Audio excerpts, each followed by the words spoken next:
Kamera ready, sound ready, 3, 2, 1, action. Sebelumnya, Assalamualaikum warahmatullahi wabarakatuh. Waalaikumsalam.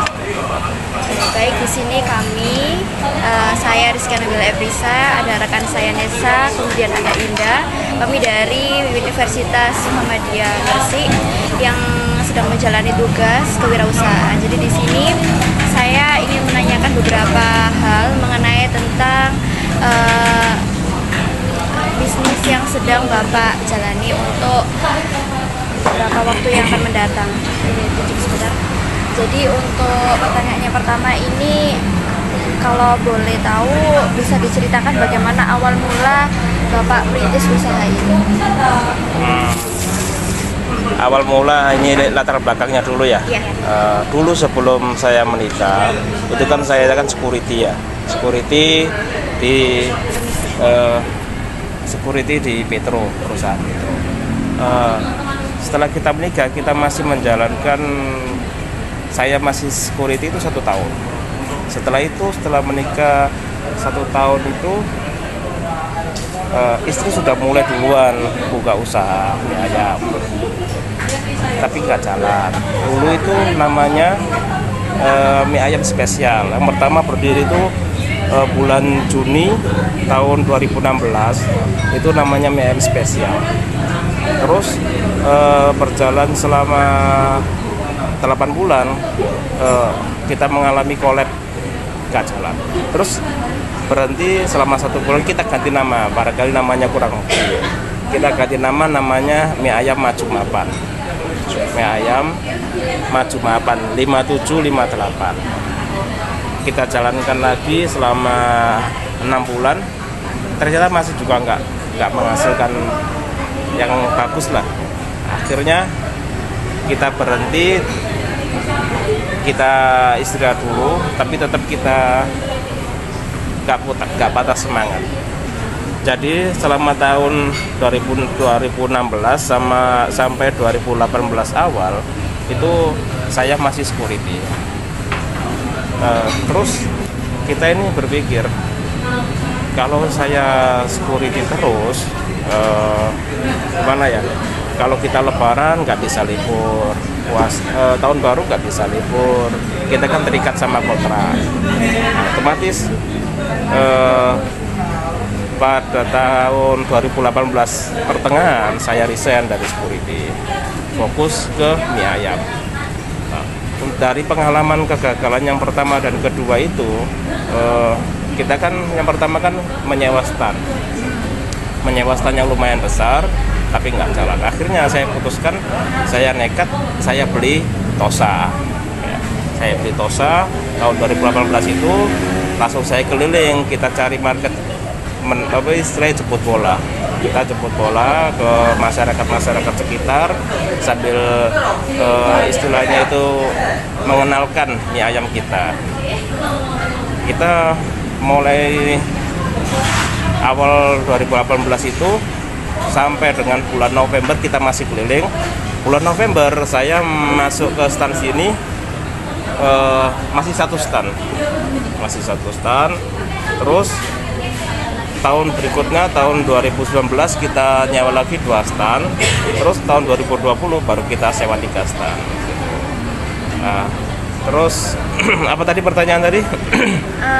Tentang awal mula berdirinya. Itu awal mula berdirinya. Jadi kalau menurut Bapak sendiri ini, tantangan yang dihadapi pertama kali yang paling bikin struggle, yang paling buat motivasinya turun apa? Yang begini ya itu. Yang menurut saya itu merubah nasib yang nomor 1. Kita ini mau sampai kapan kita terikat kontrak sama orang terus.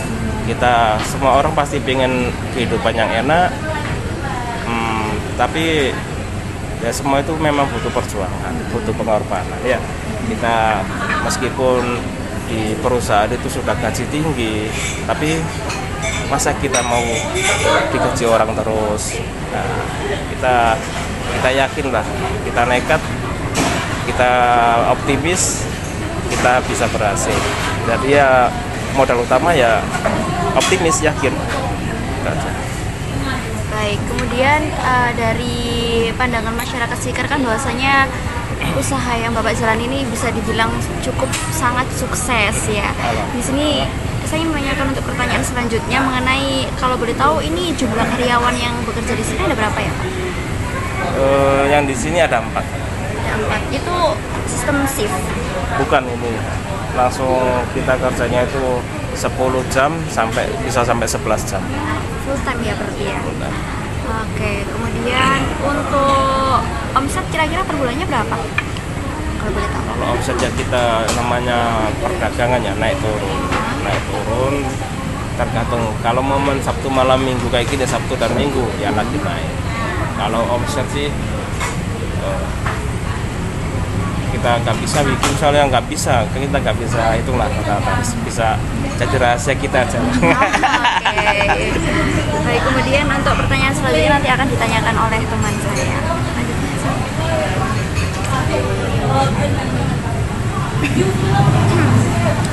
Baik Bapak, untuk pertanyaan yang ingin saya sampaikan itu, apakah usaha ini sudah memiliki NIB atau izin usaha lainnya? Sudah. Untuk NIB nomor induk perusahaannya sudah terdaftar. Sudah ada Pak. Bisa dijelaskan bagaimana proses pembuatan produk dari bahan baku sampai menjadi? Kalau proses itu ya yang pertama itu kita itu mulai dari pemilihan bahan. Kita pakai ayam itu yang bukan ayam potong biasa, kita pakai ayam induk, ayam istilahnya kalau di dalam Jawa itu ayam alot, bukan ayam gembuk. Kalau ayam yang biasa di ayam potong itu biasanya ayam gembuk. Kita mulai dari pemilihan ayamnya itu ayam alot. Terus yang kedua itu kita pakai bahan yang berkualitas. Misal kalau bawang putih kita pakai bawang putih yang cutting. Kalau teman-teman tahu bumbu-bumbu itu ada yang bawang putih biasa, ada bawang putih cutting.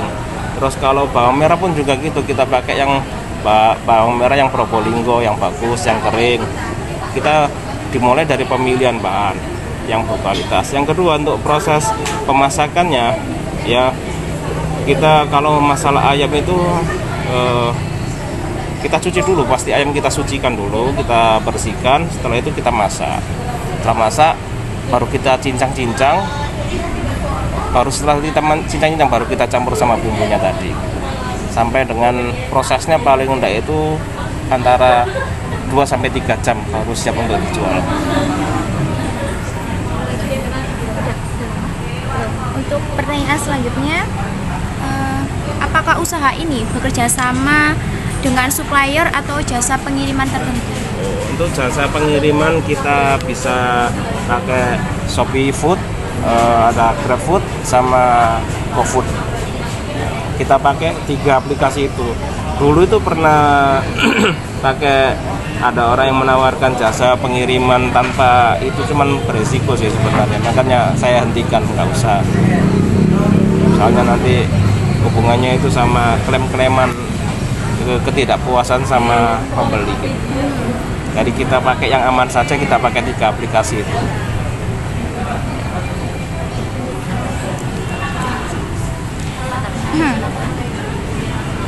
Bagaimana cara Bapak untuk menjaga kualitas produk atau layanan agar tetap konsisten? Nah, yang pertama itu ya tadi nomor 1 itu pemilihan bahan dulu. Kita pakai bahan yang berkualitas.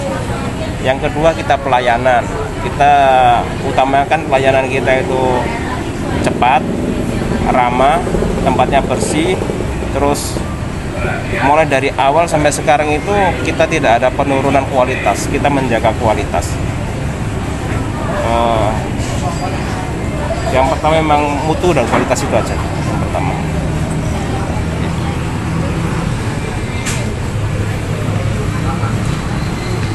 Oke, jadi pertanyaan selanjutnya itu cara apa saja yang Bapak promosikan baik secara offline maupun online? Kalau yang online itu kita promosikan itu melalui pelayanan di aplikasi ya. Misal kalau pembelian 2 ada potongan pengiriman, ada potongan harga, itu kita mengikuti aturan dari jasa aplikasinya.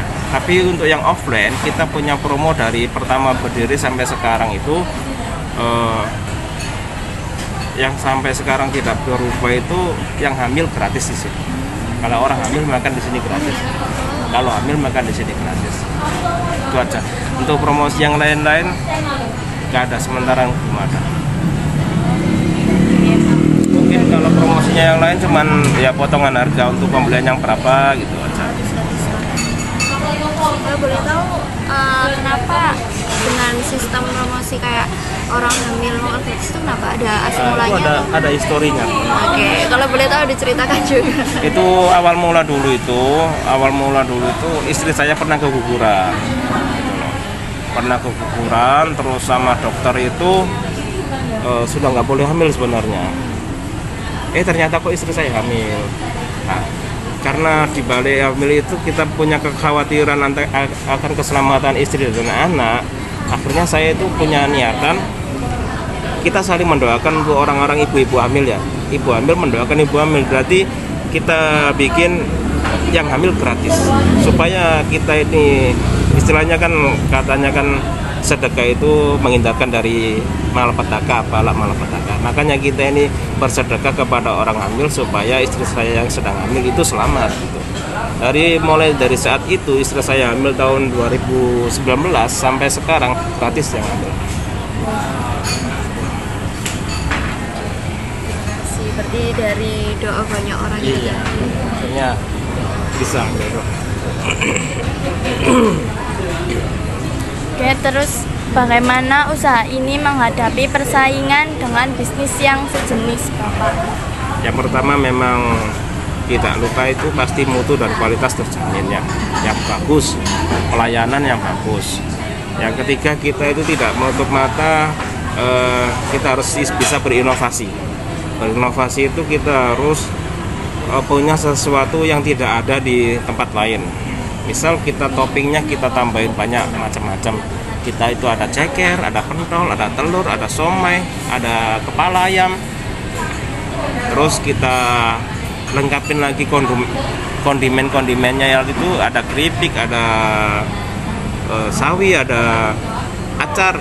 Kita lengkapi semua. Terus selain itu kita juga memberikan pilihan minuman yang banyak, bisa es teh, es jeruk, ada sinom, ada air putih, ada tambah-tambahan lain. Kita lengkapi semua lah. Kita upayakan di sini ada yang di tempat lain nggak ada. Berarti biar beda dari tempat yang lain.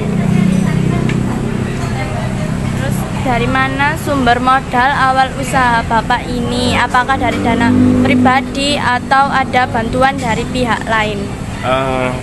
Modal nomor satu yang pertama itu kita dari tadi itu ya, yang pengunduran diri perusahaan, otomatis kan kita kan dapat pesangon, dapat pencairan BPJS.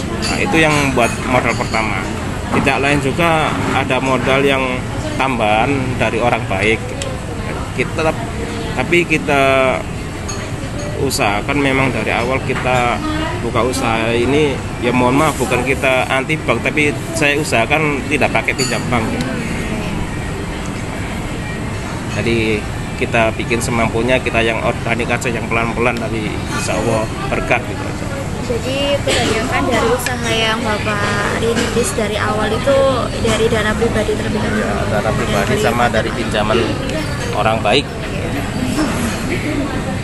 Dan selanjutnya, apakah ada rencana untuk menambah modal usaha lagi di masa depan? Kalau untuk menambah modal sih, maksudnya ini menambah modal ini pinjaman gitu kan? Bukan, menambah modal itu untuk membuka cabang lagi gitu. Kalau pertanyaannya dirubah menjadi rencana membuka cabang, mungkin ada. Semua pengusaha pasti pengennya punya cabang. Pengen punya cabang sama pengen punya usaha tambahan lain. Memang ada rencana dulu. Ya ini rencana, namanya rencana itu kayak yang mengikuti yang lagi booming sekarang itu, rasa ingin coba usaha lain memang pengen. Tapi untuk realisasinya kita masih belum bisa mencoba. Tapi ada rencana, memang ada rencana buka usaha lain sama buka cabang. Berarti ini masih cabang yang pertama? Yang pertama. Oke. Ya moga-moga selanjutnya akan buka cabang yang lebih banyak lagi.